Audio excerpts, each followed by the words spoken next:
तो next concept है हमारा रियलाइजेशन कॉन्सेप्ट, जिसको हम रिवेन्यू रिकॉग्निशन के नाम से भी जानते हैं। इस रियलाइजेशन कॉन्सेप्ट के अंदर हम सिर्फ रिवेन्यू के बारे में बात करते हैं। The realisation concept is related to revenue only. ये कॉन्सेप्ट जो है सिर्फ हमारे बिजनेस के रिवेन्यू के बारे में बात करता है। हम सबको अच्छे से पता है कि हम अपने बिजनेस के रिवेन्यू में से अपने बिजनेस के एक्सपेंस को लेस करते हैं, तब जाके हमारे बिजनेस का प्रॉफिट या बिजनेस की इनकम आती है। तो यहाँ पर हमारा रिवेन्यू रिकॉग्निशन या रियलाइजेशन कॉन्सेप्ट जो है सिर्फ रिवेन्यू के बारे में बात करता है, नॉट टू द एक्सपेंस। तो इसके अंदर हमें देखना क्या है, रिवेन्यू के बारे में क्या समझना है, क्या कहना चाहता है ये कॉन्सेप्ट। तो रियलाइजेशन कॉन्सेप्ट जो है रिवेन्यू को रिकॉर्ड करने की बात करता है। ये कॉन्सेप्ट हमें बताता है कि आखिर वो कौन सा पॉइंट ऑफ टाइम है जिस पॉइंट ऑफ टाइम पे हम अपने रिवेन्यू को रिकॉर्ड करेंगे, यानी अपने रिवेन्यू को अपने बुक्स ऑफ अकाउंट्स में लिखेंगे। रिकॉग्नाइज का मतलब होता है रिकॉर्ड करना। तो रियलाइजेशन कॉन्सेप्ट बात करता है पॉइंट ऑफ टाइम की at which revenue is to be recognised. इसको हम एग्जांपल से समझते हैं। लेट सपोज एक कंपनी है जो कि कार मैन्युफैक्चर करती है, तो उसने एक कार मैन्युफैक्चर करी 2021-22 में। ये कार मैन्युफैक्चर कब हुई? 21-22 में। और इस कार को जो है बेचा जा रहा है, कार की सेल हो रही है 22-23 में। यानी कंपनी की तरफ से कस्टमर को कार डिलीवर कब हुई है? 22-23 में। जबकि कस्टमर की तरफ से कंपनी को कैश रिसीव हुआ है 23-24 में। तो यहाँ पर हमारे पास तीन अलग अलग अकाउंटिंग ईयर है। 21-22 में कार को मैन्युफैक्चर करा गया था, 22-23 में कार को बेचा गया और 23-24 में कार की पेमेंट रिसीव हुई। तो अब सवाल ये आता है कि आखिर इन तीन अकाउंटिंग ईयर में से कौन से अकाउंटिंग ईयर में हम अपनी कार की सेल को रिकॉर्ड करेंगे, या मैं कहूँ कार की सेल के रिवेन्यू को रिकॉर्ड करेंगे। तो मैं आपको बता दूं, ये जो हमारा रियलाइजेशन कॉन्सेप्ट है, ये कॉन्सेप्ट बिल्कुल सेम टू सेम है हमारे एक्रुअल कॉन्सेप्ट के जैसा। जो बात हमारा एक्रुअल कॉन्सेप्ट कहता था, वही बात यहाँ पर रियलाइजेशन कॉन्सेप्ट भी बोलता है। तो एक्रुअल कॉन्सेप्ट ने हमें क्या बोला था? जो रिवेन्यू जिस साल का होगा वो रिवेन्यू उसी साल में रिकॉर्ड होगा। तो यहाँ पर सेल कब करी गई थी? 22-23 में। जो कार कंपनी थी उसने अपना काम पूरा कर दिया, उसका ऑब्लिगेशन 22-23 में पूरा हो गया। जैसे ही उसने कार कस्टमर को डिलीवर करी, वैसे ही उसका ऑब्लिगेशन पूरा हो गया। अब जो है कंपनी के पास कस्टमर से कैश रिसीव करने का राइट आ गया। तो यहाँ पर सेम एक्रुअल कॉन्सेप्ट की तरह 22-23 में ही हम अपने रिवेन्यू को रिकॉग्नाइज करेंगे, यानी हम अपनी रिवेन्यू को रिकॉर्ड करेंगे। तो यही बात यहाँ पर बोली भी हुई है, आप देख सकते हो। Revenue is recognise only when the order is executed and the customer becomes legally liable to pay for the goods sold to him और सर्विस परफॉर्म्ड फॉर हिम। तो क्या बोला है कि रिवेन्यू सिर्फ तभी रिकॉर्ड होगा जब ऑर्डर एग्जीक्यूट हो जाए, यानी कंपनी जो है गुड्स की डिलीवरी कर दे, एंड द कस्टमर, और जो कस्टमर है वो लीगली लायबल हो जाए to pay for the goods. जो गुड्स कस्टमर को डिलीवर करे गए उन गुड्स की पेमेंट के लिए कस्टमर जो है जैसे ही लीगली लायबल हो जाए, वैसे ही जो है आप अपने रिवेन्यू को रिकॉर्ड कर सकते हो। अब यहाँ पर गुड्स हो चाहे सर्विस हो, बात एक ही है। तो समझ में आ रही है बात? यहाँ पर हमारे एग्जाम्पल के अंदर कार कंपनी ने रिवेन्यू को कब रिकॉर्ड करा? जब उसका ऑर्डर एग्जीक्यूट हो गया, यानी उसने कार की डिलीवरी कर दी, उसने अपनी तरफ से अपना ऑब्लिगेशन पूरा कर दिया। अब बारी थी कस्टमर की। अब कस्टमर जो है लीगली लायबल हो चुका है to pay for the goods. Car company के लिए तो ये कार गुड्स ही है, उसका तो रोज का काम है कार खरीदना बेचना, तो उसके लिए तो कार बेचना ऑर्डिनरी बिजनेस है। तो ये एग्जांपल हमारा गुड्स के ऊपर हो गया। अब अगर गुड्स की जगह पर एसेट की बात करी जाए, तो अगर आप अपने बिजनेस के अंदर एसेट को भी सेल करोगे ना, तो एसेट के सेल का रिवेन्यू भी इसी तरह रिकॉर्ड होगा। जैसे ही आप अपनी एसेट को सेल करोगे, यानी आपका ऑब्लिगेशन पूरा होगा, वैसे ही जो है आपके पास रिवेन्यू रिकॉर्ड करने का राइट आ जाएगा। तो चाहे गुड्स हो चाहे एसेट हो, दोनों के लिए सेम ही रूल है। तो समझ में आ रही है बात? अगर आपने एक्रुअल कॉन्सेप्ट को समझा है तो मुझे समझाने की जरूरत ही नहीं है, क्योंकि एक्रुअल कॉन्सेप्ट में जो बोला गया था वही बात एज इट इज यहाँ पर अप्लाई हो रही है। तो क्लियर हो गया आपको? अब देखो यहाँ पर वही एक्रुअल कॉन्सेप्ट वाली एक और बात बोली जा रही है, revenue from interest, rent, royalty, commission, आप जो मर्जी नाम बोल लो, है तो ये सारे के सारे रिवेन्यू। तो क्या बोला गया है कि रिवेन्यू को रिकॉर्ड करा जाएगा, रिकॉग्नाइज करा जाएगा on time basis. Time basis पर रिकॉर्ड करने का क्या मतलब है? तो वही बात है जो एक्रुअल कॉन्सेप्ट में बोली गई थी कि जो रिवेन्यू जिस साल का है वो रिवेन्यू उसी साल में रिकॉर्ड होगा। पेमेंट को आपको नहीं देखना, कैश को आपको नहीं देखना। हमने एक्रुअल कॉन्सेप्ट के अंदर समझा था कि कैश रिसीव हो या ना हो उस बात से फर्क नहीं पड़ता, जो रिवेन्यू जिस साल का है वो रिवेन्यू उसी साल में रिकॉर्ड होगा। ये बात हमने अच्छे से समझी हुई है। तो वही चीज यहाँ पर अप्लाई होगी। इसका एग्जाम्पल देख लो, interest earned in March 2020 even when received in April 2020 will be treated as revenue for the financial year ending 31st March 2020। तो क्या बोला जा रहा है यहाँ पर? जो है एक इंटरेस्ट इनकम है जो कि हमारा रिवेन्यू है। हमें एक इंटरेस्ट इनकम अर्न हुई है मार्च 2020 में। मार्च 2020 आता है हमारा फाइनेंशियल ईयर 1920 के अंदर।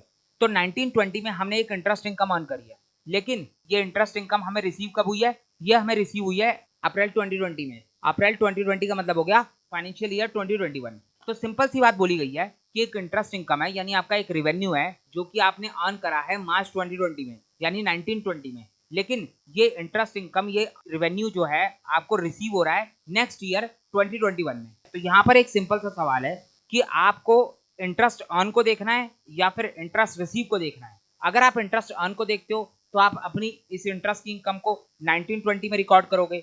वहीं अगर आप इंटरेस्ट रिसीव को देखते हो तो उस केस में आप अपनी इस इंटरेस्ट की इनकम को 2021 में रिकॉर्ड करोगे।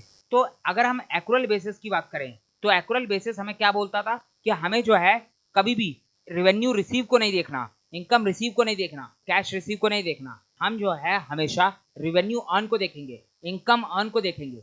जो इनकम हमारी जिस अकाउंटिंग ईयर की होगी, जो रेवेन्यू हमारा जिस अकाउंटिंग ईयर का होगा, वो रेवेन्यू उसी अकाउंटिंग ईयर में रिकॉर्ड करा जाएगा।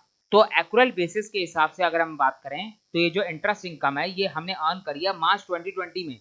इसका मतलब है कि ये रेवेन्यू हमारा 1920 का है। तो जो रेवेन्यू जिस साल का है वो रेवेन्यू उसी साल में रिकॉर्ड होगा, और एक्रुअल बेसिस के अकॉर्डिंग यहाँ पर जो है हम इस इंटरेस्ट अर्न की इनकम को अपने फाइनेंशियल ईयर 1920 के अंदर रिकॉर्ड करेंगे, treated as revenue for the financial year ending 31 March 2020। तो समझ में आ रही है बात? उसी तरीके से हमारा यहाँ पर एक और एग्जांपल दे रखा है, rent receive in advance in March 2020। हमें जो है एक रेंट की इनकम एडवांस में रिसीव हो गई, तो रेंट हमारा रेवेन्यू है, यह हमें एडवांस में रिसीव हो गया मार्च 2020 में। मार्च 2020 का मतलब हो गया 1920 में। लेकिन ये जो रेंट की इनकम है ये इनकम नेक्स्ट ईयर की है, यानी 2021 की है। तो इनकम अगर नेक्स्ट ईयर की है तो अर्न भी नेक्स्ट ईयर में होगी। तो ये रेंट जो है वो अर्न होगा 2021 में, लेकिन हमें एडवांस में रिसीव हो गया 1920 में। तो अब मुझे ये बताओ कि हम इस रेंट की इनकम को 1920 में रिकॉर्ड करें या 2021 में रिकॉर्ड करें? तो फिर हमारा वही जवाब होगा कि हमें जो है एक्रुअल बेसिस को फॉलो करना है। और एक्रुअल बेसिस बोलता है कि इनकम चाहे एडवांस में रिसीव हो, इनकम चाहे लेट रिसीव हो, आपको इनकम रिसीव को देखना ही नहीं है, आपको तो ये देखना है कि ये इनकम अर्न कब हो रही है।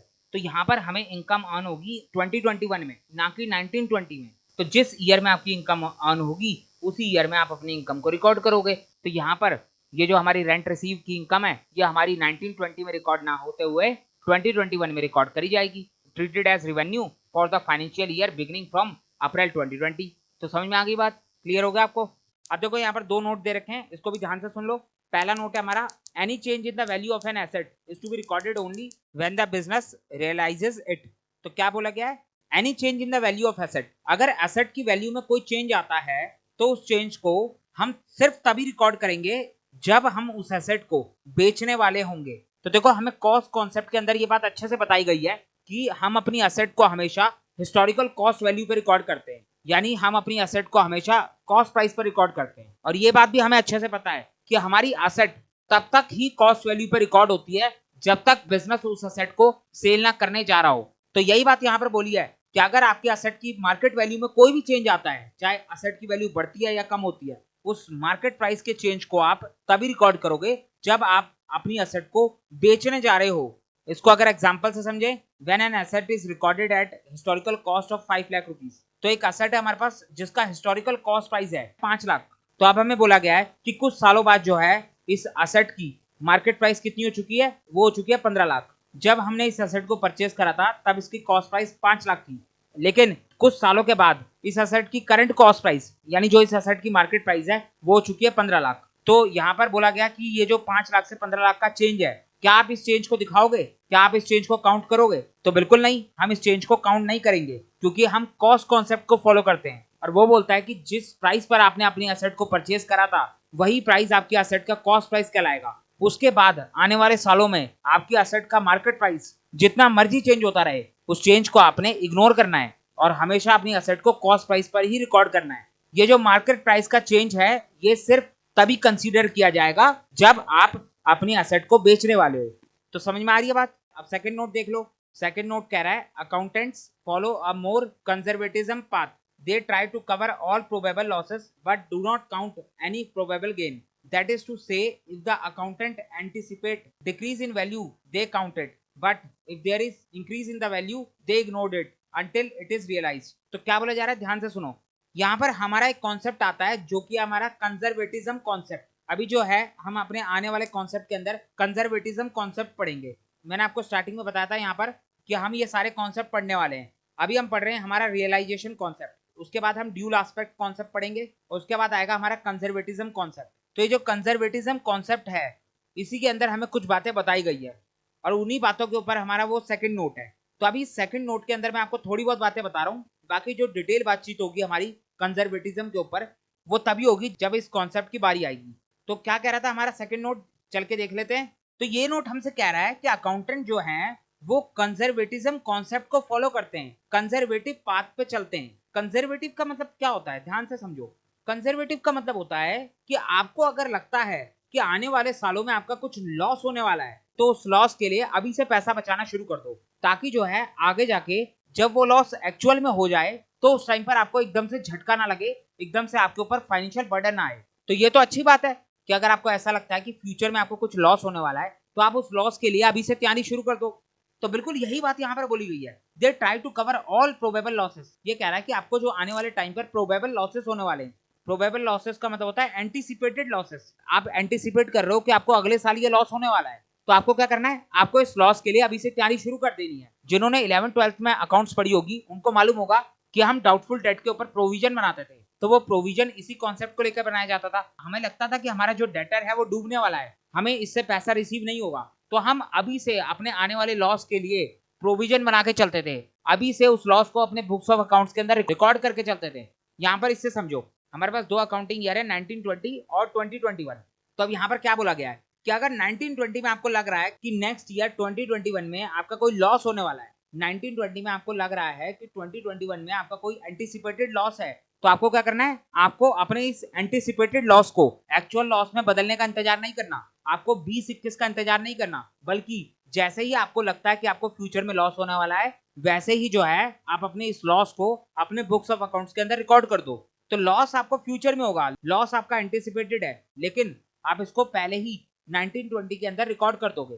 तो यही बात यहाँ पर बोली है कि जैसे ही आपको अपने फ्यूचर लॉस के बारे में पता चले आप उसकी रिकॉर्डिंग पहले ही कर देना। लेकिन यहाँ पर एक और बात बोली है कि अगर मान लो आपको फ्यूचर में गेन होने वाला है, आपको 20-21 में कोई एंटीसिपेटेड प्रॉफिट नजर आ रहा है कि 20-21 में मेरा ये प्रॉफिट होने वाला है, आपको पता कब चला, आपको 1920 में पता चला कि अगले साल जो है मेरे को एक एंटीसिपेटेड प्रॉफिट होने वाला है। तो अब मुझे ये बताओ कि क्या आप इस एंटीसिपेटेड प्रॉफिट को 19-20 में ही रिकॉर्ड कर दोगे? क्या रिकॉर्ड करना सही रहेगा? तो बिल्कुल नहीं, यहाँ पर प्रॉफिट के केस में ये बात अप्लाई नहीं होती। आप इस प्रॉफिट को 19-20 में रिकॉर्ड नहीं करोगे, ये आपका प्रॉफिट है, इससे कोई आपको आगे जाके झटका नहीं लगने वाला, आपके ऊपर कोई फाइनेंशियल बर्डन नहीं आने वाला। तो आप अभी से इसकी तैयारी क्यों कर रहे हो? एक्चुअल में उस प्रॉफिट को हो जाने दो तभी उसको रिकॉर्ड करना। हो सकता है आपका एंटीसिपेटेड प्रॉफिट एक्चुअल प्रॉफिट में ना बदले, तब आप क्या करोगे?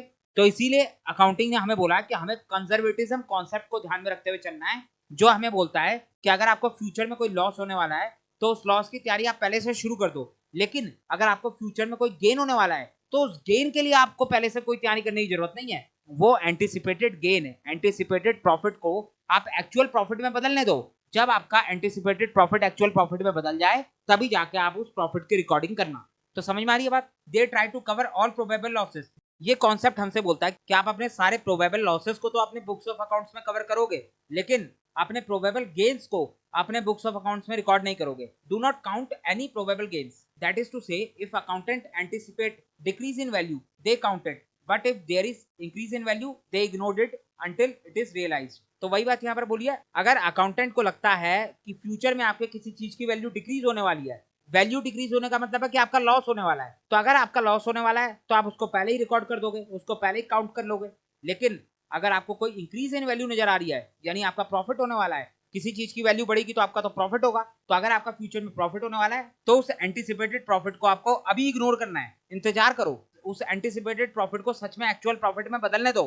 जब वो एंटीसिपेटेड प्रॉफिट एक्चुअल प्रॉफिट में बदल जाए तब जाके आप उसकी रिकॉर्डिंग कर सकते हो। तो समझ में आ रही है बात? तो ये मैंने थोड़ा बहुत आपको समझाने की कोशिश करी कि कंजर्वेटिज्म कॉन्सेप्ट क्या बोलता है। बाकी डिटेल में तो इसके बारे में तभी पढ़ेंगे जब इस कॉन्सेप्ट के ऊपर हम आएंगे। तो यहाँ तक की बात आपको समझ में आ गई? तो ये हमारा रियलाइजेशन कॉन्सेप्ट भी कंप्लीट हो गया। तो आप चलते हैं अपने नेक्स्ट कॉन्सेप्ट के ऊपर जो कि है ड्यूल एस्पेक्ट कॉन्सेप्ट। इसको हम डबल एंट्री बुक कीपिंग के नाम से भी जानते हैं।